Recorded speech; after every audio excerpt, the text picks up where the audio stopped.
శ్రీ మాత్రే నమః. లలితామాత భక్తులందరికీ నమస్కారములు. మనం ఇదివరకు లలితా సహస్రనామాల్లో 43 శ్లోకాలు వాటి అర్థాలను చెప్పుకున్నాం కదా. ఇప్పుడు 44వ శ్లోకం దాని అర్థాన్ని కూడా చెప్పుకుందాం.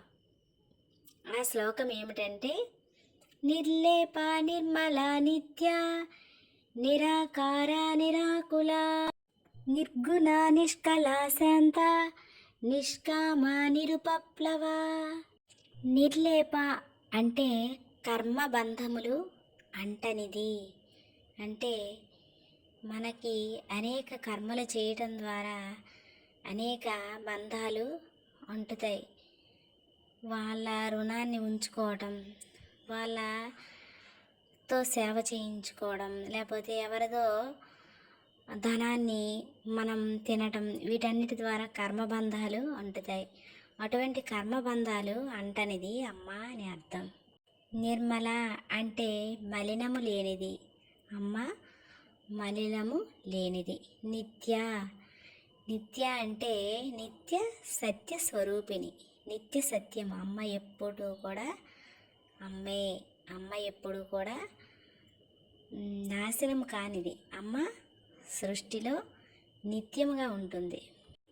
నిరాకార అంటే ఆకారము లేనిది. అమ్మకి ఒక ఆకారం లేదు. అమ్మ సర్వవ్యాపితమై ఉంటుంది కనుక నిరాకార అని అంటారు. నిరాకుల అంటే భావ వికారములు లేనిది. ఎటువంటి వికారములు, అమ్మకి వికారములు ఏమిటి? అలా ఆ నామం పిలుస్తారు, కానీ అమ్మ జగన్మాత.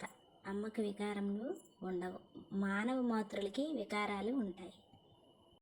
నిర్గుణ అంటే గుణములు లేనిది. గుణములంటే సత్వ రజస్తమో గుణాలకు అతీతమైనది. భగవంతునికి గుణాలు ఉండవు. సత్వగుణం కానీ, రజోగుణం కానీ, తమోగుణం కానీ, ఇటువంటి ఏ గుణాలు కూడా భగవంతునికి ఉండవు. అమ్మ నిర్గుణ స్వరూపురాలు. నిష్కళ అంటే విభాగములు లేనిది. శాంత అంటే ఏ విధమైన ఒడిదుడుకులు లేనిది, నిశ్చలంగా ఉంటుంది.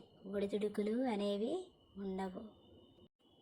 నిష్కామ అంటే కామము లేనిది. అంటే కామం అంటే ఇంకొక అర్థం కాదు, ఎటువంటి కోరికలు లేనిది అని అర్థము. నిరుపప్లవ అంటే హద్దులు ఉల్లంఘించుట లేనిది అని అర్థము. ఈ విధంగా అమ్మని ఈ నామాల ద్వారా, ఈ అర్థాల ద్వారా అమ్మ స్వరూపాన్ని, అమ్మ గుణాలను ప్రతి ఒక్కదాన్ని కూడా ఈ 44వ శ్లోకంలో వర్ణించడం జరిగింది. అయితే మీకు ఈ వీడియో కనుక నచ్చినట్లయితే లైక్ చేయండి, మీ ఫ్రెండ్స్కి, ఫ్యామిలీ మెంబర్స్కి షేర్ చేయండి. మరిన్ని ఇలాంటి ఆధ్యాత్మిక విశేషాల కోసం నా ఛానల్ని సబ్స్క్రైబ్ చేసుకోండి. అలాగే ప్రతిరోజు కూడా మీరు ఇంట్లో లలితా సహస్రనామాలను చదవండి లేదా వినండి. విని అమ్మ లీలలను స్వయంగా తెలుసుకోండి.